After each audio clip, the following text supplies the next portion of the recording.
At the southernmost tip of the great state of Nevada, there's a town called Calnevari. C-A-L-N-E-V-A-R-I. Calnevari, which sounds like a pasta, I know, but it's not. It's actually kind of a portmanteau. It's a combined jumble of abbreviations for California, Nevada, and Arizona. Calnevari, that's the name of this town. It has 200 or 300 people in it. It's on Route 95. I have driven through Calnevari. It's way out in the desert, but it is emphatically not in the middle of nowhere, which you can tell from its name. It's in a very specific, identifiable, memorable place. It's right at the point where California, Nevada, and Arizona come together on the map. Hence the name, Calnevari. Now, there is a place that has that same function on the map all the way around the world in Syria as well. It doesn't have the same catchy name. It doesn't have a little portmanteau. It's a place called Al-Tanf, T-A-N-F. But it is memorable in the same way in terms of how it fits on the map. Al-Tanf is inside Syria, but it is right at the corner where the borders of Jordan and Iraq and Syria all come together in a triangle point. And as such, it's an important spot. It is really remote. It is way out there in the Syrian desert, but it is close to that three-way border between those three countries. And it's also right on the main road that runs from Baghdad in Iraq to Damascus in Syria. When ISIS controlled big swaths of both Iraq and Syria, so much so that they basically obliterated the border between those two countries and areas they controlled, that spot, Al-Tanf, was considered to be an important point on an important supply line for ISIS between major ISIS-controlled cities in Iraq and the ones in Syria. Again, it's called Al-Tanf. I think that's how you say it, T-A-N-F.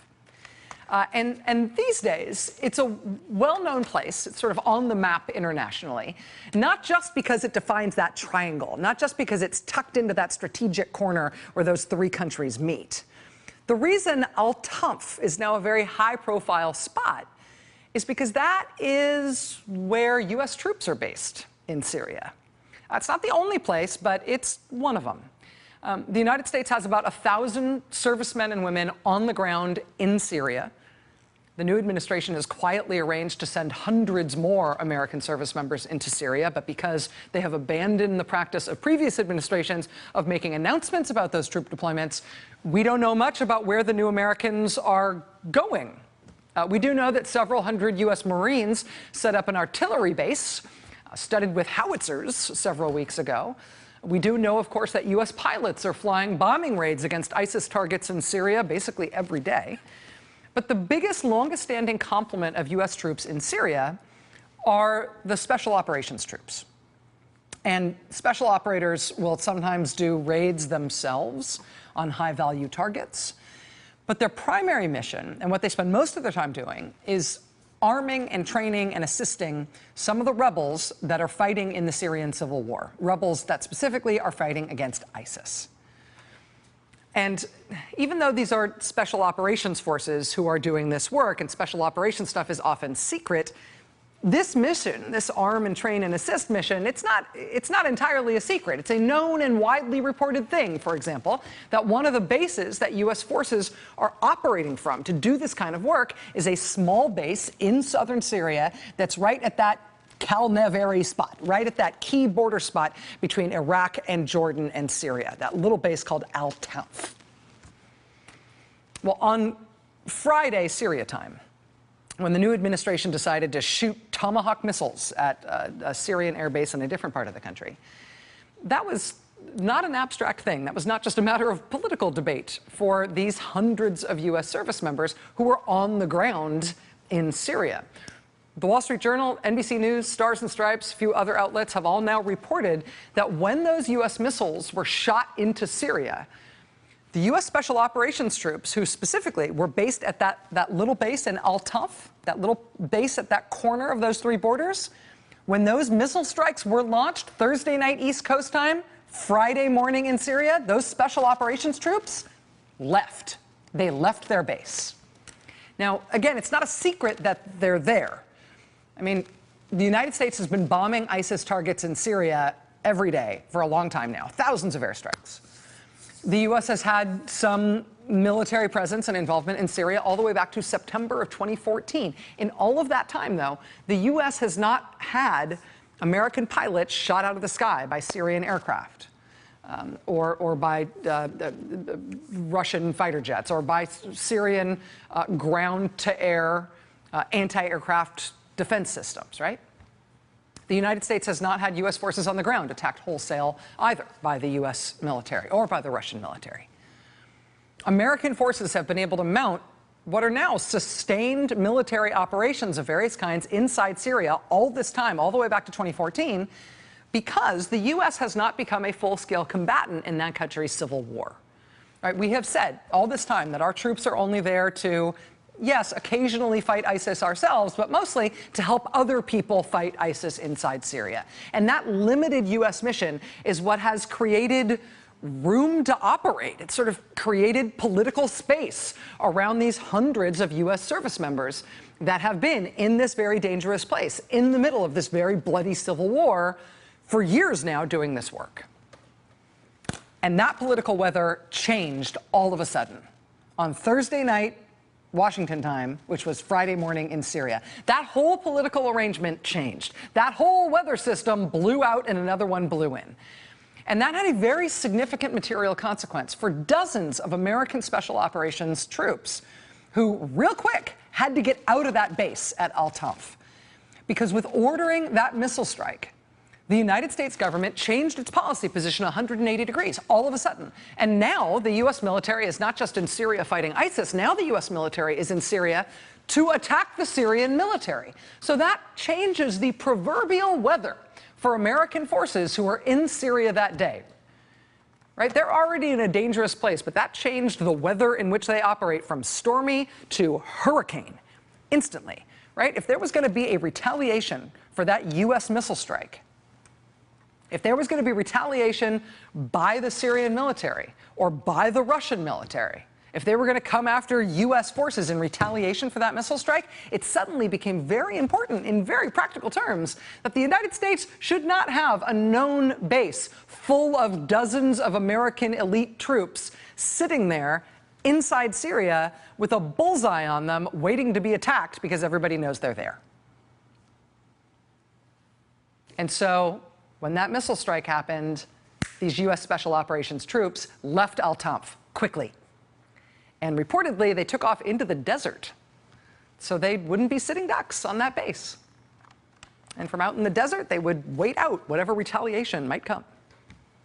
And in fact, after those special operators left their base and went out into the desert, all hell did break loose. But it was not a bombing raid by Syrian planes or by Russian planes. Turns out it was a car bomb at the base. ISIS fighters rolled a car bomb up to the entry to Al-Tanf, to that U.S. base, and they blew the gates open, and then they streamed in. The U.S. military is describing 20 to 30 ISIS fighters, some of them wearing suicide vests.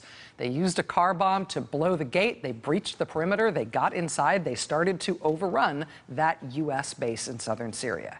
Now, the U.S. Special Operations troops who have been based there, they had left. They had gone out into the desert. But some U.S. allied Syrian fighters were at that base. They did their best to defend that position. CENTCOM now says that 3 of them were killed in the resulting firefight. But once that battle started, it wasn't just Syrians against Syrians. It wasn't just Syrians against ISIS. Once that battle started, according to multiple reports, those U.S. Special Operations forces who had hunkered down out in the desert to try to avoid whatever retaliation might come from the missile strike. Once the firefight started at their base, they came screaming back out of the desert to try to save that base. And what followed, we're told, was about 3 hours of an extraordinary close combat firefight between these 20 to 30 ISIS fighters and dozens of U.S. special operators who are based at that base in southern Syria. Apparently, the fighting culminated in the U.S. troops calling in multiple airstrikes to hit the ISIS guys and thereby save that outpost. And in the end, these U.S. forces were able to take it back. They won that battle. They saved that base. But as I mentioned, CENTCOM has now confirmed some of their allies were killed in the fight. And the Pentagon is calling this a serious fight. They're describing it as a rare, extended, close quarters battle between U.S. troops and a large number of ISIS fighters. One Defense Department official telling Stars and Stripes this was a coordinated, complex attack. American military families who have loved ones serving overseas on the ground in Syria, they know acutely, right, obviously, that that's a very seriously risky place for any American to be serving right now.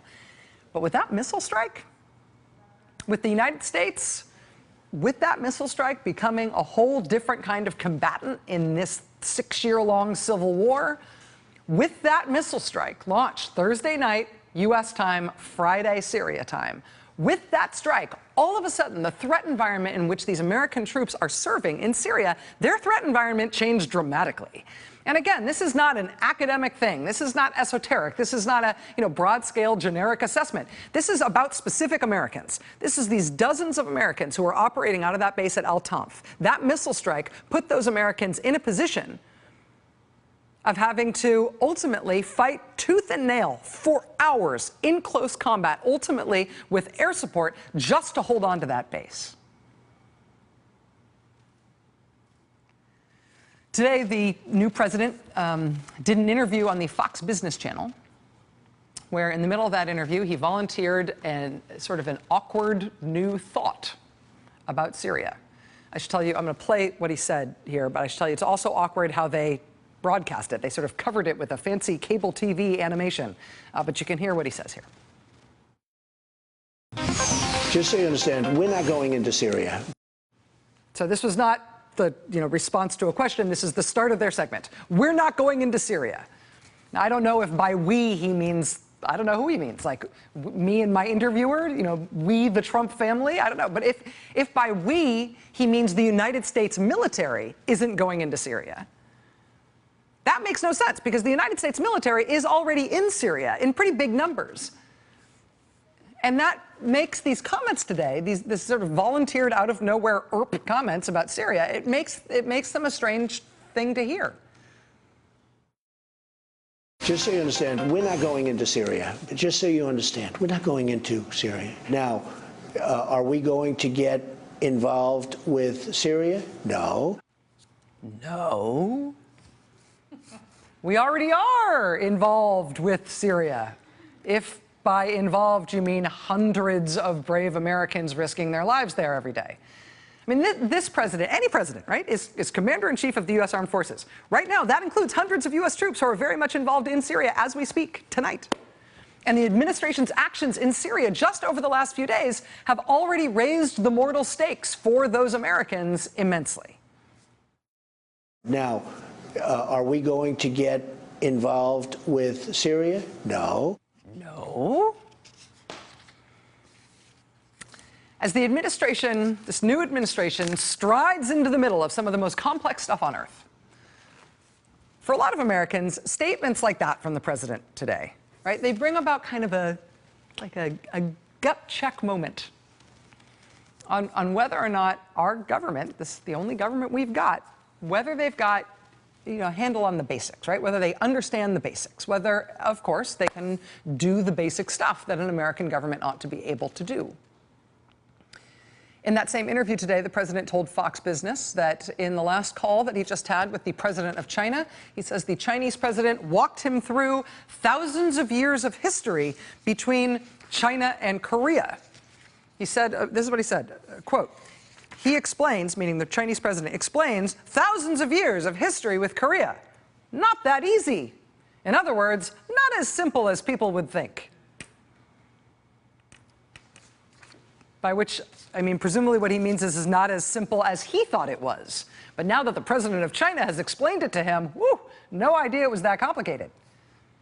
The president of the United States learning basic world history from the president of China in a phone call is not ideal in terms of this gut check moment as to whether the government knows what it is doing.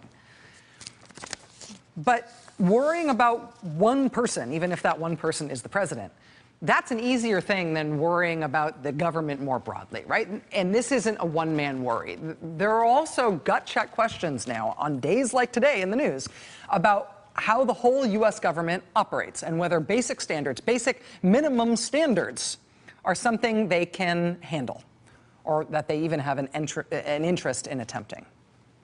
For example, on that call with the president of China today, both sides, the Chinese side and the American side, both sides released what's called a readout of the call, a readout of what was discussed between the two leaders. And this is how it's done, right? When presidents of countries have discussions with each other, it's never a personal matter. That's literally international relations. And there is a national interest in both countries. There's an international interest in knowing what happened in those calls. There's a basic expectation that there will be note takers. There will be an official record of what happened in that call. There will be a public statement about what was discussed between these two leaders, right? That's how it's done. For obvious reasons, that's how it's done. So as to avoid misunderstandings, to make sure everybody is on the same page, nobody misunderstands something that happened, nobody mischaracterizes something that happened, nobody accidentally starts a war. We had a conversation, we agree, this was what was said and what was decided. That's how you do it. After this call today between the Chinese president and our president, the Chinese side released a lengthy readout. And this isn't all of it, I'll just quote from parts of it. The Chinese president and his U.S. counterpart had a telephone conversation. They discussed the situation on the Korean Peninsula and in Syria. President Xi said China sticks to the target of the denuclearization of the Korean Peninsula. China holds that the issue should be solved through peaceful means. On Syria, President Xi said any use of chemical weapons is unacceptable. He asked for teams from China and the United States to work together closely to make sure that President Trump's visit to China later this year could achieve fruitful results. The two leaders held in-depth discussions and reached important consensus on bilateral relations and the new blah, blah, blah, blah, blah. Yeah, it goes on and on and on and on about all these points of detail, all these points of discussion. That's what these readouts are like. That was the Chinese readout today of what happened in that call. Here was the American readout today of what happened in that call. Here it is. President Donald Trump spoke with President Xi of China to follow up after President Xi's visit to Mar-a-Lago. It was a very productive call. End. That's the official U.S. government readout of what happened on that call from the press secretary. I mean, maybe it's progress, no mention of Hitler, but seriously, that was it. That's it. And that's not like taking a test and getting the answers wrong. That is like showing up to take a test and you're not wearing pants and you're drunk and they won't let you in. I mean, this is not even trying to meet the basic standards of what even a lousy government does in basic international relations, easy stuff. And when it comes to expectations, not just for how any country will behave, but for how the U.S. government will behave specifically, there's another thing to understand today about how they are blowing it, how they are just doing it wrong. And the best we can hope here is that they're just ignorant and screwing up, because if they're doing it this way on purpose, we need to have a whole different conversation. And that story's next. Hey there, I'm Chris Hayes from MSNBC. Thanks for watching MSNBC on YouTube. If you want to keep up to date with the videos we're putting out, you can click subscribe just below me or click over on this list to see lots of other great videos.